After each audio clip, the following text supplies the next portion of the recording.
TS99 news కి స్వాగతం. బులెటిన్లో ముందుగా హెడ్లైన్స్ చూద్దాం. ప్రత్యక్ష ప్రసారం వైఎస్ఆర్సీపీ పార్టీ మహిళా విభాగం రాష్ట్ర అధ్యక్షురాలు అండ్ ఎమ్మెల్సీ వరుడు కళ్యాణి ప్రెస్ మీట్.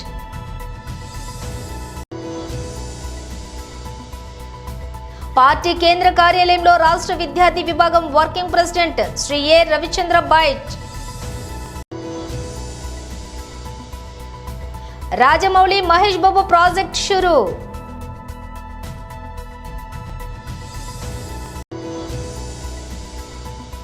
చివరి టెస్టులో రిషబ్ పంత్ పై వేటు, అతడి స్థానంలో బరిలోకి యువ వికెట్ కీపర్. తెలంగాణ భవన్లో బీఆర్ఎస్ నేతల ప్రెస్ మీట్.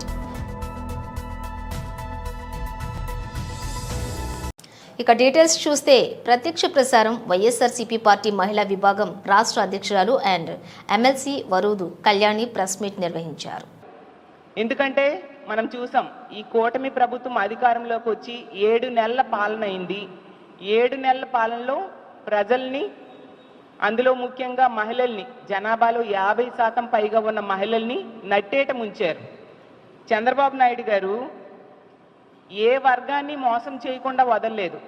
ముఖ్యంగా ఎన్నో పథకాలు మహిళలకి ఇస్తామని మహిళల్ని నిట్ట నిలువున మోసం చేసిన పరిస్థితి మనం చూస్తూ ఉన్నాం. ఈరోజు తీసుకుంటే ప్రతిసారి మనం తెలుగు సంవత్సరాలకి ప్రతి సంవత్సరానికి ఒక పేరు పెడతాం. ప్రజలందరూ కూడా 2024 సంవత్సరంని ఈ కూటమి ప్రభుత్వం అధికారంలోకి వచ్చాక వెన్నుపోటు నామ సంవత్సరం అని పిలుస్తూ ఉన్నారు. అంత ఘోరంగా చంద్రబాబు నాయుడు గారు ప్రజలకి వెన్నుపోటు పడవడం జరిగింది. చూస్తే హామీల వరద పారించారు ఎన్నికల సమయంలో. ఈరోజు చూస్తే ప్రజలకి బురద చూపిస్తూ ఉన్నారు. అలాగే ఆకాశాన్ని భూమిని కలిపేస్తామన్నంత హామీలు ఇచ్చి ఈరోజు ప్రజల్ని నట్టేట ముంచారు.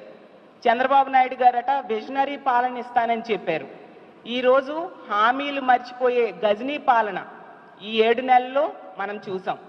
అలాగే తీసుకుంటే మాటలు, పథకాలు ఇస్తామనే మాటలు కోటలు దాటే, అమలు మాత్రం కనీసం గడప కూడా దాటని పరిస్థితి మనం చూస్తూ ఉన్నాం. బాబు షూరిటీ పథకాలు గ్యారంటీ అన్నారు. ఈరోజు అతని మాటలకి పథకాలకి వారంటీ లేదు అని చూపిస్తూ ఉన్నారు. ఫుడ్ టు రిచ్ స్లోగన్ అంట ఎన్నికల సమయంలో తెగ ఓదరగొట్టారు. ఈరోజు ప్రజల్ని ఫూల్స్ని చేసే పరిస్థితి క్లియర్గా కనిపిస్తూ ఉంది ఆంధ్రప్రదేశ్ రాష్ట్రంలో.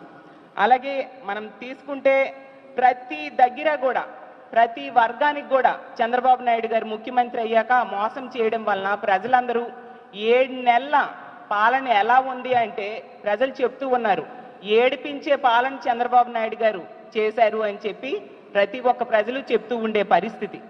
3 సార్లు ప్రజలు నమ్మి చంద్రబాబు నాయుడు గారికి ఓటేస్తే 3 సార్లు కూడా ఎన్నో రకాలుగా మోసం చేశారు. 4వ సారి నేను మారిపోయాను అని చెప్పి మళ్ళీ ప్రజల దగ్గరికి వచ్చేసరికి ప్రజలు మళ్ళీ నమ్మి ఓటేశారు. ఇప్పుడు ఈ 7 నెలల పాలన చూసి ఎలుగుబంటి తోలి ఎన్నాళ్ళు వృద్ధికినా కూడా నలుపు నలుపే కానీ తెలుపు కాదు అన్న చందంగా ఉంది మా పరిస్థితి అని ఈరోజు ఆంధ్రప్రదేశ్ రాష్ట్రంలో ప్రజలు బాధపడే పరిస్థితిని తీసుకొచ్చారు.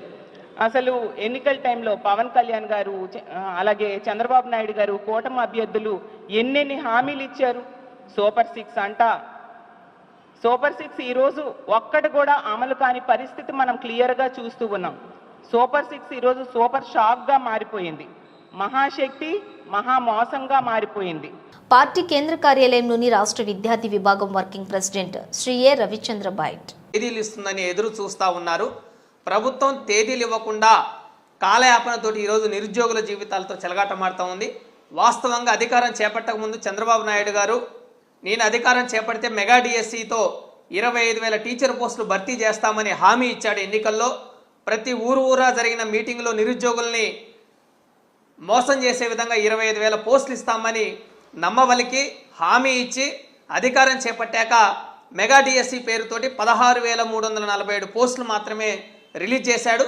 జూన్ 13వ తారీఖు నేను మెగా డిఎస్సి మీద మొట్టమొదటి సంతకం చేస్తున్నానని చెప్పేసి ఆయన సంతకం చేసి ఇప్పటి వరకు సుమారు 7 నెలలు గడుస్తున్నా కానీ నోటిఫికేషన్ తేదీలను ప్రభుత్వం ఇవ్వలేదు. అప్పటికే డిఎస్సి నోటిఫికేషన్ కోసం నెల రోజుల ముందే జూన్ 13కు ముందే టెట్ అర్హత పొందిన లక్షలాది మంది అభ్యర్థులు డిఎస్సి నోటిఫికేషన్ ఎదురు చూస్తూ ఉంటే గత జగన్మోహన్ రెడ్డి గారి హయాంలో టెట్ క్వాలిఫై అయిన అభ్యర్థులు డిఎస్సి కోసం ఎదురు చూస్తూ ఉంటే సుమారు 6,100 పోస్టులు జగన్మోహన్ రెడ్డి గారి ప్రభుత్వంలో డిఎస్సి కోసం నోటిఫికేషన్ ఇచ్చారు. కానీ మెగా డిఎస్సి పేరుతోటి ఈ 6,100 పోస్టులకి ఇంకొక 12,000 పోస్టులు కలిపి 16,347 పోస్టులను మేము రిలీజ్ చేశాము. ఇది మెగా డిఎస్సి భర్తీ చేస్తున్నామని చంద్రబాబు నాయుడు ప్రభుత్వం నిరుద్యోగుల్ని దగా చేశాడు. 7 నెలలు అవుతున్నా కానీ ఎందుకు మీరు డిఎస్సి నోటిఫికేషన్కి ఇప్పటివరకు తేదీలు ప్రకటించలేదని మేము ప్రశ్నిస్తూ ఉన్నాం. నిరుద్యోగుల జీవితాలతోటి ఈ ప్రభుత్వం చాలా తీవ్రంగా చెలగాటమాడుతున్న పరిస్థితి ఉంది. వాస్తవంగా ఈరోజు 25,000 పోస్టులు ఇస్తామని మీరు చెప్పారు కదా, 25,000 పోస్టులు ఇస్తామని నమ్మబలికి నిరుద్యోగులు కేవలం 16,343 పోస్టులు మాత్రమే ఎందుకు మీరు ప్రకటించారు? ప్రకటించిన 16,347 పోస్టులను కూడా మీరు భర్తీ చేయకుండా, నోటిఫికేషన్ తేదీలు ఇవ్వకుండా ఇప్పటివరకు ఎందుకు కాలయాపన చేశారు? మొదట టెట్ కోసం 3 నెలలు సమయం కావాలి నిరుద్యోగులు అడుగుతున్నారని చెప్పేసి టెట్ ఎగ్జామ్ కోసం మీరు వాస్తవంగా 3 నెలలు టైం ఇవ్వలేదా? 3 నెలలు టైం ఇచ్చిన చంద్రబాబు నాయుడు ప్రభుత్వం చివరికి మొన్న అక్టోబర్లో టెట్ నిర్వహించి సుమారు 2 నెలల కాలం పూర్తవుతున్నా కానీ డిఎస్సి కోసం నోటిఫికేషన్ ఇప్పటివరకు ఎందుకు రిలీజ్ చేయలేదని మేము ప్రశ్నిస్తూ ఉన్నాం.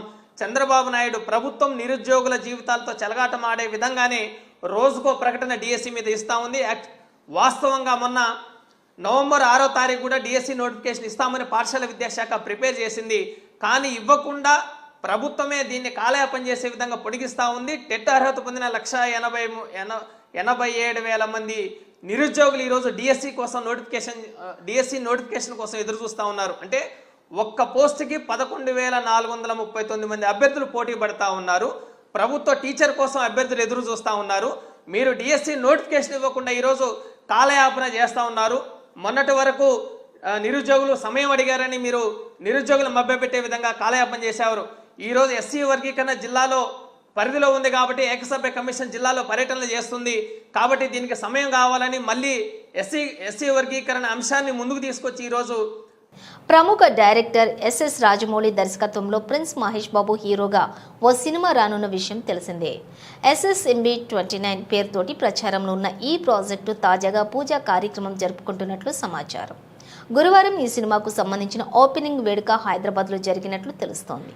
ప్రైవేట్గా జరిగిన ఈ సినిమా లాంచింగ్కు మహేష్ బాబు ఫ్యామిలీ, రాజమౌళి ఫ్యామిలీతో పాటు పలువురు సినీ ప్రముఖులు హాజరైనట్లు సమాచారం. కాగా జక్కన్న సినిమా కోసం సూపర్ స్టార్ ఇప్పటికే పూర్తిగా మేకోవర్ అయ్యారు. పొడవాటి జుట్టు, గడ్డంతో ఉన్న రగ్డ్ లుక్ అభిమానులకు బాగా ఆకట్టుకుంటోంది. దీంతో ఈ మూవీలో చాలా రోజుల తర్వాత కొత్త మహేష్ బాబును చూడబోతున్నాము అంటూ ఫ్యాన్స్ ఖుషి అవుతూ ఉన్నారు. ఇక ఈ చిత్రం యాక్షన్ అడ్వెంచర్గా ఉంటుందని కథా రచయిత విజయేంద్ర ప్రసాద్ ఇప్పటికే వెల్లడించారు. భారీ బడ్జెట్తో తెరకెక్కుతున్నటువంటి ఈ చిత్రంలో హాలీవుడ్ టెక్నీషియన్స్ కూడా భాగం కానున్నారు. దుర్గా ఆర్ట్స్పై ప్రముఖ నిర్మాత KL నారాయణ ఈ చిత్రాన్ని భారీ బడ్జెట్తో నిర్మిస్తున్నారు. ఆస్కార్ అవార్డు విజేత MM కీరవాణి స్వరాలు అందిస్తున్నారు. బోర్డర్ గవాస్కర్ ట్రోఫీలో భాగంగా రేపటి నుంచి భారత్, ఆస్ట్రేలియా మధ్య చివరిదైన 5వ టెస్ట్ మ్యాచ్ ప్రారంభం కానుంది. ఈ మ్యాచ్కు వెన్నునొప్పి కారణంగా పేసర్ ఆకాష్ దీప్ అందుబాటులో ఉండడని కోచ్ గౌతమ్ గంభీర్ ప్రకటించిన విషయం తెలిసిందే. ఈ నేపథ్యంలో మరో ఆసక్తికర కథనం కూడా తెరపైకి వచ్చింది. చివరి టెస్టులో star wicket keeper batter Rishabh పంత్ను పక్కన పెట్టే అవకాశం కూడా ఉందని, తుది జట్టు నుంచి అతన్ని తొలగించవచ్చునని కూడా ఇండియన్ ఎక్స్ప్రెస్ పేర్కొంది. పంత్ ప్రదర్శనను టీం మేనేజ్మెంట్ కొంతకాలంగా గమనిస్తూ ఉంది. ముఖ్యంగా మెల్బోర్న్లో జరిగినటువంటి 4వ టెస్టులో 2వ ఇన్నింగ్స్లోనూ నిర్లక్ష్యపూరితంగా వికెట్ను చేజార్చుకున్నాడు. దీంతో అతడిపై తీవ్ర విమర్శలు వ్యక్తమవుతున్నాయి. తొలి ఇన్నింగ్స్లో స్కూప్ షాట్ ఆడబోయిన క్యాచ్ అవుట్ అయిన పంత్పై భారత దిగ్గజ క్రికెటర్ సునీల్ గవాస్కర్ కూడా ఆగ్రహం వ్యక్తం చేశారు. స్టూపిడ్ అని తీవ్రంగా విమర్శించారు. ప్రస్తుతం సిరీస్లోని అన్ని మ్యాచ్లు ఆడిన పంత్ ఇప్పటి వరకు కనీసం ఒక్క హాఫ్ సెంచరీ కూడా నమోదు చేయలేదు. 20 లేదా 30కి పైగా పరుగుల రూపంలో చక్కటి ఆరంభాలను అందుకుని ఆ తర్వాత నిర్లక్ష్యపూరితంగా ఆడి అవుట్ అవుతున్నాడు. దీంతో ఆరంభాలను పెద్ద స్కోర్లుగా మలచలేకపోయాడు. దీంతో ఆఖరి టెస్టుకు పంత్ను తప్పించి reserve wicket keeper batter Dhruv జురెల్కు అవకాశం ఇవ్వాలని జట్టు మేనేజ్మెంట్ భావిస్తూ ఉంది. ఆస్ట్రేలియా ఏ జట్టుతో జరిగినా ఇండియా ఏ ప్రాక్టీస్ మ్యాచ్లో జురెల్ 80 నుంచి 68 స్కోర్లతో ఆకట్టుకునే ప్రదర్శన చేశాడు. అయితే పేర్లతో జరిగినటువంటి తొలి టెస్టులో అవకాశం ఇచ్చినప్పటికీ కూడా సద్వినియోగం చేసుకోలేకపోయాడు. మరి చివరి టెస్టులో అవకాశం లభిస్తే ఎలా ఆడతాడో చూడాలి. తెలంగాణ భవన్లో బీఆర్ఎస్ నేతలు ప్రెస్ మీట్ నిర్వహించారు. తన ఒక సోషల్ మీడియా ప్లాట్ఫామ్స్ ద్వారా అందరం చూసాం. హైదరాబాద్ నగర ప్రజలకు తీపి కబురు అని చెప్పి మెట్రో విస్తరణ షామీర్పేట్ వరకు, అదేవిధంగా మేడ్చల్ వరకు విస్తరించే ఒక తమ ప్రతిపాదనని మరి నిన్న ప్రకటిస్తూ దీని డిపిఆర్లు కూడా తయారు చేయాలని చెప్పేసి కూడా నిన్న వారి యొక్క సోషల్ మీడియా ప్లాట్ఫామ్స్లో చూసాం. మరి ఇది బీఆర్ఎస్ పార్టీ గతంలోనే కేసీఆర్ గారి నాయకత్వంలో కేటీఆర్ గారు పురపాలక శాఖ మంత్రులుగా ఉన్నప్పుడు 2022లోనే చివరిలో 22-23 ప్రాంతంలో మరి ఈ ప్రాంతాలతో పాటు ఇంకా నగరంలో అనేక ప్రాంతాల్లో విస్తరించాలని చెప్పేసి ఆ రోజు సుమారు 63,000 కోట్ల రూపాయలతోని మరి ప్రతిపాదనలు సిద్ధం చేయాలా, డిపిఆర్ సిద్ధం చేయాలని చెప్పి కన్సల్టెంట్ని అపాయింట్ చేసి మరి ప్రభుత్వము గతంలో ఎన్నికలకు పోయిన సందర్భం బీఆర్ఎస్ పార్టీ అసెంబ్లీ వేదికగా బయట కూడా పత్రికా విలేకరుల సమావేశం ద్వారా అనేక వేదికలపైన చెప్పిన మాట స్పష్టంగా తెలియజేస్తా ఉన్నాను. మరి ఆ రోజు ప్రభుత్వం మారిపోయిన తర్వాత రేవంత్ రెడ్డి గారు కేసీఆర్ గారి ఆనవాలు లేకుండా చేయాలా, కేసీఆర్ గారి పైన కక్షతోని, కేసీఆర్ గారి పైన కుట్రలతోని బీఆర్ఎస్ పార్టీకి మరి చెడ్డ పేరు వచ్చే విధంగా, టీఆర్ఎస్ పార్టీని డిఫేమ్ చేసే విధంగా కేసీఆర్ గారు తీసుకున్న నిర్ణయాలు తప్పుడు నిర్ణయాలని చెప్పి చిత్రీకరించే ఒక ప్రయత్నంలో భాగంగా వారు అధికారంలో రాగానే బీఆర్ఎస్ పార్టీ తీసుకున్నటువంటి అప్పట్లో ప్రభుత్వంలో కేసీఆర్ గారు తీసుకున్న అనేక నిర్ణయాలని మరి వ్యతిరేకిస్తూ అమలయ్యే పనులను కూడా క్యాన్సిల్ చేసి ఇవన్నీ తప్పుడు నిర్ణయాలని చెప్పే ప్రయత్నం గత సంవత్సరం కాలం పాటు అంతా కూడా చేసినాడు. గడిచిన సంవత్సరం అంతా కూడా మరి తప్పుడు తడకల నిర్ణయాలతోని విధ్వంసకరమైనటువంటి అరాచకమైనటువంటి నిర్ణయాలు తీసుకొని అభివృద్ధిని అంతా కూడా తొంగులో తొక్కి అభివృద్ధిని కూడా అంతా కూడా నడ్డి విడిచే విధంగా, అంటే అభివృద్ధి ముందుకు తీసుకుపోయే విధంగా కాకుండా అన్నీ కూడా గత సంవత్సరం కాలం పాటు ప్రభుత్వం వచ్చిన తర్వాత మొన్న 31 డిసెంబర్ వరకు కూడా అన్ని నిర్ణయాలు కూడా తిరోగమన నిర్ణయాలే, అన్నీ కూడా తుగ్లక్ నిర్ణయాలే. వారు తీసుకున్న ప్రతి నిర్ణయం ప్రజల నుంచి వ్యతిరేకత, ప్రజల నుంచి ఆందోళనలు వచ్చినటువంటి సందర్భాల్లో వాటిని చక్కదిద్దే ప్రయత్నం చేయక డైవర్షన్ పాలిటిక్స్ కూడా చేసిన సంగతి మనందరం కూడా సంవత్సరం కాలం పాటు చూసాం. దానికి ఒక బెస్ట్ ఎగ్జాంపులే నిన్న నూతన సంవత్సరం సందర్భంగా వారు ప్రకటించిన నిర్ణయం స్పష్టంగా అర్థమవుతా ఉంది. ఎందుకు ఈ మాట చెప్తా ఉన్నానంటే, ఇదే మెట్రో రైల్ని మరి ఆ రోజు ప్రభుత్వం కేసీఆర్ గారు తీసుకునే నిర్ణయమే మేడ్చల్ కానివ్వండి, షామీర్పేట్ కానివ్వండి, రింగ్ రోడ్ల చుట్టూ కానివ్వండి, రాయదుర్గం నుండి షామీర్పేట వరకు అయితే పనులు కూడా ప్రారంభమైనాయి. వీటన్నిటిని రద్దు చేస్తూ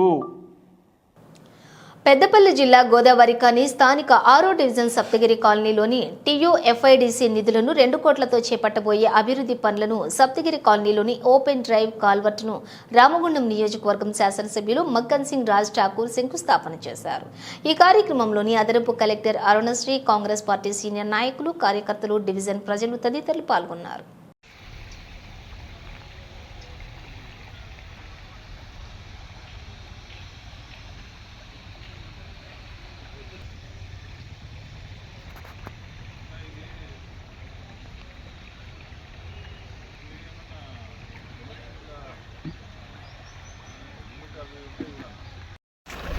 నచ్చేనా ట్రెండ్ 3 కోట్ల చిల్లర మాకు కేటాయించినట్టు ఫస్ట్ టైం 15-20 సంవత్సరానికి. Thank you. I personally came to your place, I was not there. या फल बृहस्पति बृहस्पति प्रसोदास्तारो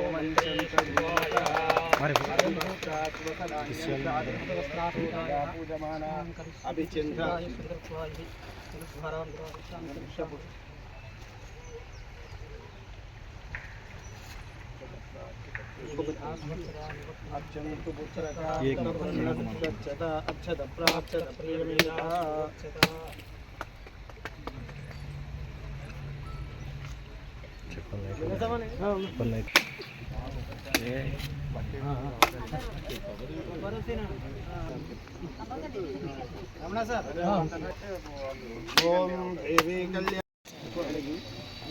దాని ఆపోజిట్లోనే ఉంటుంది పార్క్. ఆటో స్టాండ్ కాదు, ఆటో స్టాండ్ ఉంది గుడి కొంచెం ముందు పోతే లెఫ్ట్ సైడ్ ఉంటుంది. అదే అదే అదే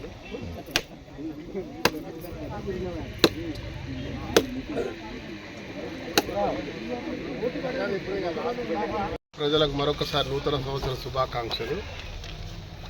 ఈరోజు గత వారం రోజులుగా దివంగత మాజీ ప్రధాని మన్మోహన్ సింగ్ గారి అకాల స్వర్గస్థులైన సందర్భంగా పని ప్రారంభం కాలేదు. కొన్ని కొత్త ప్రాజెక్టులు ఈరోజు దాదాపు TUFIDC ద్వారా 100 కోట్లతో ప్రతి డివిజన్లో పనులు ప్రారంభం చేసి కొన్ని పూర్తయ్యే దశలు ఉన్నాయి, ఇంకా అవుతాం. అదే మాదిరిగా STPలు తర్వాత ఇతరత్ర ఫండ్స్ తోటి కూడా ఈ నగరంలో అన్ని ప్రాంతాల్లో ఎక్కడైతే అవసరం అనుకుంటూ ఉంటారో పూర్తిగా నిర్లక్ష్యానికి గురై గత 20-25 సంవత్సరాలుగా ఈ ప్రాంతంలో అనేక ఇబ్బందులు పడుతూ ఉన్నారు. వర్షం వచ్చినప్పుడు ముఖ్యంగా సప్తగిరి కాలనీలో బయటికి వర్షం వస్తుందంటే వీళ్ళందరూ కూడా తరలించేటువంటి ప్రయత్నం ప్రభుత్వం చేసుకుంటూ వచ్చేటువంటి పరిస్థితిని ఈరోజు అలాంటి పరిస్థితులు రావద్దని ఈ డ్రైన్ దాంతోపాటు ఇక్కడ బ్రిడ్జ్ నిర్మాణం, రోడ్ల నిర్మాణం చేసే కార్యక్రమానికి శ్రీకారం చుట్టాం. మా కలెక్టర్ గారు అరుణశ్రీ గారు, వారు ఇక్కడ ఇన్ఛార్జ్ కమిషనర్ గారు ఉన్నారు, వారి ఆధ్వర్యంలో అది చాలా డైనమిక్గా అన్ని ప్రాంతాల్లో చేస్తూ ఉన్నారు. ఇంజనీర్లు, SCDలతో పాటు మా కార్పొరేట్ సోదరులందరూ వీళ్ళ భాగస్వాములుగా మా లక్ష్యం రామగుండానికి పునర్వైభవం తీసుకురావడం, అన్ని మురికి ప్రాంతాల్లో ఎక్కడ రోడ్లు డ్రైనేజీలు ఉండవో అవన్నీ కూడా కట్టే ప్రయత్నం చేస్తా ఉన్నాం. సంవత్సర కాలం మాత్రమే అయింది. గత 20 సంవత్సరాల నుంచి కానటువంటి అభివృద్ధిని దాదాపు 300 కోట్లు ఈరోజు టెండర్స్ వేసి గ్రౌండ్ అయ్యేటువంటి అంటే పనులు ప్రారంభం చేసే దిశగా అటు రూరల్లో ఇటు అర్బన్లో కలిపి ముందుకెళ్తా ఉన్నాం. ఇంకొక 200 కోట్ల ఎస్టిమేషన్స్తో ఉన్నాం. త్వరలో అవి కూడా పూర్తి చేస్తాం. మరొకసారి మీకు తెలియజేస్తాం, నిన్న చెప్పినట్టుగా 3x800 1x800 అంటే దాదాపు 40,000 కోట్లతో ఈ ప్రాంతానికి ఇండస్ట్రీస్ రావడం, దానివల్ల కొన్ని వేలాది మంది ఇక్కడ మళ్ళీ ఉపాధి నివాసం ఉండేటువంటి అవకాశాలు ఉంటాయి. కాబట్టి తప్పకుండా రామగుండానికి పునర్వైభవం తీసుకొస్తాం. ధన్యవాదాలు. ప్రధాని నరేంద్ర మోదీ ఈ నెల 8న ఆంధ్రప్రదేశ్లో పర్యటించనున్నారు. ఈ టూర్కు సంబంధించి ప్రధాని కార్యాలయం ఏపీ అధికారులకు సమాచారం అందించింది. ఈ నెల 8న ప్రధాని మోదీ విశాఖపట్నంలో ల్యాండ్ అవుతారని, అక్కడి నుంచి నేరుగా ఆంధ్ర యూనివర్సిటీ చేరుకుంటారని తెలుస్తోంది. AP CM Chandrababu, deputy CM Pawan Kalyan ప్రధానికి స్వాగతం పలుకుతారని అధికారులు తెలిపారు. ఎయిర్పోర్ట్ నుంచి ప్రధానితో పాటు వారు కూడా ఏయూ చేరుకుంటారని వివరించారు. అక్కడి నుంచే ప్రధాని మోదీ ఏపీలోని పలు ప్రాజెక్టులకు వర్చువల్ శంకుస్థాపనలు చేస్తారని సమాచారం. ఎన్టీపీసీ ఆధ్వర్యంలో ఏర్పాటు కానున్నటువంటి green hydrogen project, railway zone పరిపాలనా భవనాలతో పాటుగా పలు అభివృద్ధి కార్యక్రమాలకు మోదీ వర్చువల్ గా శంకుస్థాపనలు చేస్తారు. అనంతరం జరిగే బహిరంగ సభలో చంద్రబాబు, పవన్ కళ్యాణ్లతో కలిసి మోదీ పాల్గొంటారు. ఈ కార్యక్రమంలోని పలువురు కేంద్ర, రాష్ట్ర మంత్రులు కూడా పాల్గొంటారు. ఈ మేరకు విశాఖ అధికారులకు PMO నుంచి సమాచారం అందిందని, అవసరమైనటువంటి ఏర్పాట్లలో అధికారులు నిమగ్నమయ్యారని సమాచారం. బులెటిన్ ముగించే ముందు హెడ్లైన్స్ మరోసారి. ప్రత్యక్ష ప్రసారం. వైఎస్ఆర్సీపీ పార్టీ మహిళా విభాగం రాష్ట్ర అధ్యక్షురాలు అండ్ MLC వరుడు కళ్యాణి ప్రెస్ మీట్.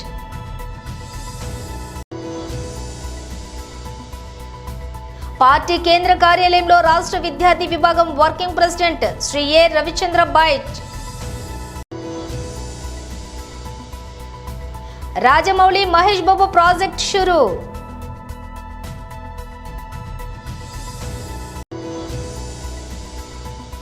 చివరి టెస్టులో రిషబ్ పంత్ పై వేటు, అతడి స్థానంలో బరిలోకి యువ వికెట్ కీపర్.